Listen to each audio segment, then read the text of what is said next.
मैं ये बात बिल्कुल साफ तौर से कह सकता हूं क्या बीबीसी चैनल पे, CNN चैनल पे, कई चैनल पे खुद मैंने देखा कि अफगानिस्तान में हजारों लोग मारे गए।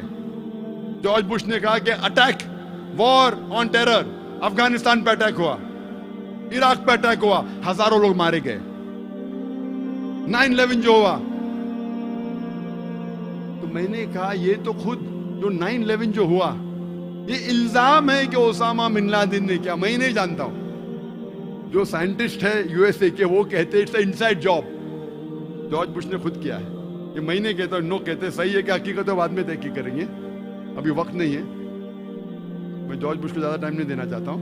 लेकिन ये जानता हूं कि खुद उसने अपने मुंह से कहा न्यूज़पेपर में, उसके मीडिया पे, उसके खुद के मीडिया पे, उसके खुद के चैनल के ऊपर, क्या हजारों लोग का कत्ल हुआ अफगानिस्तान में उसके वजह से, कई बेगुनाह को मारा गया इराक में, उसने सैंक्शन लगाए, कई बच्चे लोग, 5 लाख से ज्यादा बच्चे लोग इराक में मरे because of the tech sanctions. तो मेरे नजर में आज की तारीख में सबसे बड़ा हत्यारा, सबसे बड़ा दहशतगर्द है जॉर्ज बुश।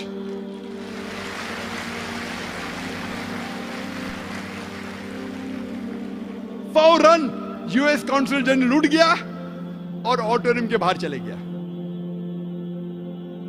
क्यों? कुरान कहता है सूरह इसरा में चैप्टर 17 वर्स नंबर 81, वकुल जाल हक वज़ाकल बातिल इन्नल बातिल काना ज़हूका, कहो कि हक आ गया है और बातिल का सर्वनाश होगा, और फी नफ्सी बातिल को खत्म होना है। फौरन हेडलाइंस में, ऑस्ट्रेलियन न्यूज़पेपर में, doctor Naik calls himself a fundamentalist and says number 1 terrorist in the world is George Bush. Australian paper में आया। कभी 2001 में 3 महीने बाद 11 सितंबर के, उस टाइम मेरे इल्म में कोई भी इंसान को मैं नहीं जानता हूं जो पब्लिक के अंदर कहा कि जॉर्ज बुश टेररिस्ट था। उस टाइम की बात कर रहा हूं, मुझे तो हक की बात करने का है कि नहीं, उस वक्त इसलिए हेडलाइन में आ गया। आज हर ऐरा गैरा कहता है कि जॉर्ज बुश टेररिस्ट है। Every Tom Dick and Harry is telling that. अरे मैं नाम गिनाऊंगा आप लोग को कितने लोग टेररिस्ट कहते हैं तो पूरा दिन निकल जाएगा, नाम सिर्फ गिनाऊंगा तो। 2006 में वेनेजुएला के प्रेसिडेंट ह्यूगो चेवास ने कहा था कि George Bush is the biggest terrorist of the world and according to him US government is responsible for the killing of thousands of women and children and innocent men in Iraq. ह्यूगो चेवास ने क्या, number 1 सबसे बड़ा terrorist है George Bush. उसके बाद के president elect Evo Morales, उसने कहा कि जॉर्ज बुश टेररिस्ट है। हैरी बेलफोंट जो एक बहुत बड़ा एक्टिविस्ट है अमेरिकन और वो एक सिंगर भी है, उसने कहा कि बिगेस्ट टेररिस्ट जॉर्ज बुश। एक एमपी जो ब्रिटिश का है यूके में, जॉर्ज गैलवे, उसने कहा कि जितना खून टोनी ब्लेयर और जॉर्ज बुश के हाथों पे लगा है बेगुनाहों का, वो जो लंदन ट्यूब के बॉम्बिंग जो हुए जो टेररिस्ट के, उससे ज्यादा खून जॉर्ज बुश और टोनी ब्लेयर के हाथ में लगा हुआ है। किसने कहा? एक गैर मुस्लिम जॉर्ज गैलवे जो मेंबर ऑफ पार्लियामेंट है यूके का। हमारे इंडिया में भी कितने लोग ने किया, ज्योति बासु उसने किया 2006 में कि George Bush is the biggest terrorist. Betty Williams जिसको अवार्ड मिला था नोबेल प्राइज फॉर पीस, अमन का अवार्ड मिला, वो कहती है I would love to kill George Bush, मैं बेहद पसंद करूंगी जॉर्ज बुश को कत्ल करने के लिए। आप सोच सकते हैं Nobel prize for peace winner Betty Williams एक औरत है जिसको नोबेल प्राइज मिला पीस के लिए, वो कहती है मैं नहीं देख सकती हूँ बेगुनाह बच्चे मर रहे हैं, मैं चाहती हूं मेरे दिल से कि जॉर्ज बुश का कत्ल करूं। मैंने तो 2001 में कहा था, उस टाइम तो कौन हिम्मत नहीं करता था, अल्लाह की मदद थी। आज तो हर टॉम डिक एंड हैरी कहता है। जब मैं लंदन में लेक्चर दिया जिहाद एंड टेररिज्म पे, तकरीर थी जिहाद और दहशतगर्दी पे, इस्लामिक पस मंजर में अच्छी तकरीर थी माशाअल्लाह।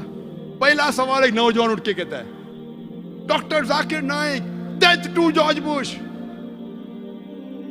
जॉर्ज बुश का कत्ल करो। मैंने इतनी अच्छी तकरीर किया, कितने गैर मुसलमान थे, मेरे पूरे तकरीर पे पानी फेर दिया उसने। सब लोग ताली मारने लगे, जॉर्ज बुश को कत्ल करो, जॉर्ज बुश को कत्ल करो। मेरा मकसद है दावा देना, मेरा मकसद है अमन फैलाना। 1 घंटे की तकरीर की, इतनी मिसाल दी इस्लाम की, और ये नौजवान उठ के कहता है जॉर्ज बुश का कत्ल करो, और लोग ताली मारने लगे। तो मैंने कहा, अगर आप अल्लाह के रसूल की सीरत पढ़ेंगे, अल्लाह के रसूल कहते हैं कि उस वक्त इस्लाम के सबसे बड़े दुश्मन 2 लोग थे, दोनों का नाम था उमर। अल्लाह के रसूल अल्लाह से दुआ करते हैं कि ये उमरैन में से, ये 2 उमर में से एक उमर को हिदायत दे। तो मैंने कहा कि हम मुसलमान को दुआ करना चाहिए कि अल्लाह ताला जॉर्ज बुश को हिदायत दे।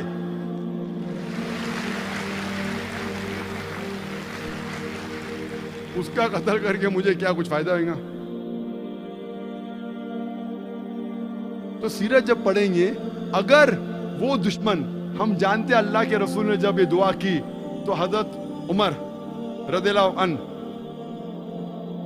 उमर बिन खत्ताब रदियल्लाहु अन्हु, उनको अल्लाह ने हिदायत दी। सबसे कट्टर दुश्मन थे इस्लाम के, बहुत सब लोग डरते थे मुसलमान, उनको हिदायत दी। फिर सबसे बेहतरीन मुबल्लिग, मुजाहिद बन गया इस्लाम के लिए। इसीलिए माइकल ए शार्ट ने उनको 100 की टॉप लिस्टिंग पे मोहम्मद सल्लल्लाहु अलैहि वसल्लम नंबर 1 दिया, और उनको दिया 52 नंबर पे। या कह सकते हैं कि टॉनी ब्लेयर जॉर्ज बुश में से कोई को हिदायत दे। हमें इस्लाम पेश करने में सही तरीके से करना, हिकमत के साथ, जज्बाती बन के नहीं। गैर मुसलमान है, हम देखते हैं कि जब पता लगता है हमें कि जॉर्ज बुश सबसे ज्यादा आज की तारीख में हत्या किया है, हम जब अंदाजा लगाते सब टेररिस्ट अटैक का, तो मेरे नजर में, मेरे तहकीक के हिसाब से ये मैं कहता हूं कि आतंकवाद पॉलिटिशियंस की विरासत है। Terrorism is a monopoly of the politicians. सियासतदान लोग की विरासत है। दहशतगर्दी, आतंकवाद पॉलिटिशियंस की विरासत है। क्यों? क्योंकि जितने भी मैंने अटैक्स आपसे कहे, और जितने भी आप जानते हैं जिसका मैंने तस्करा किया, उसके बाद चाहे 9/11 हो, चाहे अफगानिस्तान अटैक हो, चाहे इराक में अटैक हो, डायरेक्टली या इनडायरेक्टली इसके पीछे पॉलिटिशियंस है। आप तहकीक करेंगे, ये सब जितने हमले हुए उसके पीछे डायरेक्ट या इनडायरेक्ट पॉलिटिशियंस का हाथ है। इसीलिए मैं कहता हूं कि आतंकवाद, दहशतगर्दी पॉलिटिशियंस की विरासत है। अंग्रेज ने हम पे हुकूमत किए, 60 साल पहले हमने अंग्रेज को निकाल दिया देश के।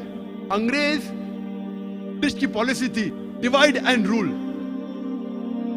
तफरका पैदा करो और हुकूमत करो, डिवाइड एंड रूल। हमने अंग्रेज को तो देश के बाहर निकाल दिए, लेकिन हमारे पॉलिटिशियन ने अंग्रेज की विरासत ले ली, और वो भी करते डिवाइड एंड रूल आज की तारीख में।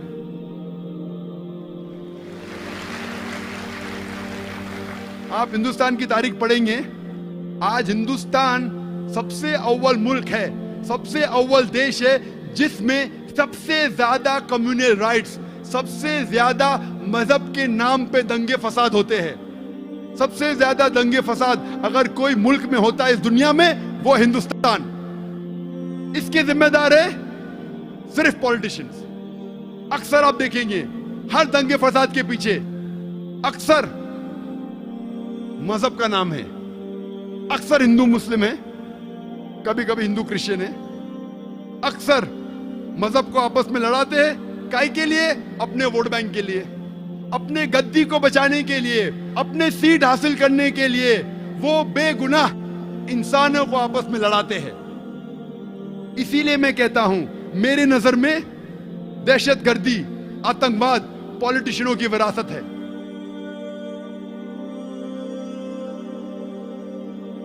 और इंडिया की मिसाल देने लगूं, उतना वक्त नहीं है। चंद अहम मिसाल कहूंगा मैं।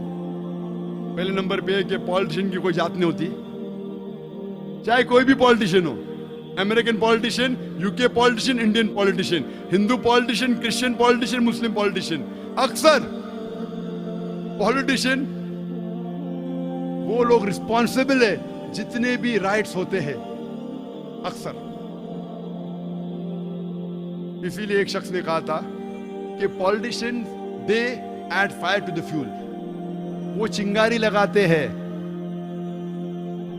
ईंधन में चिंगारी। मैंने बोला नहीं नहीं, पॉलिटिशियन लोग they don't add fire to the fuel, they add fuel to the fire, वो ईंधन डालते हैं आग में।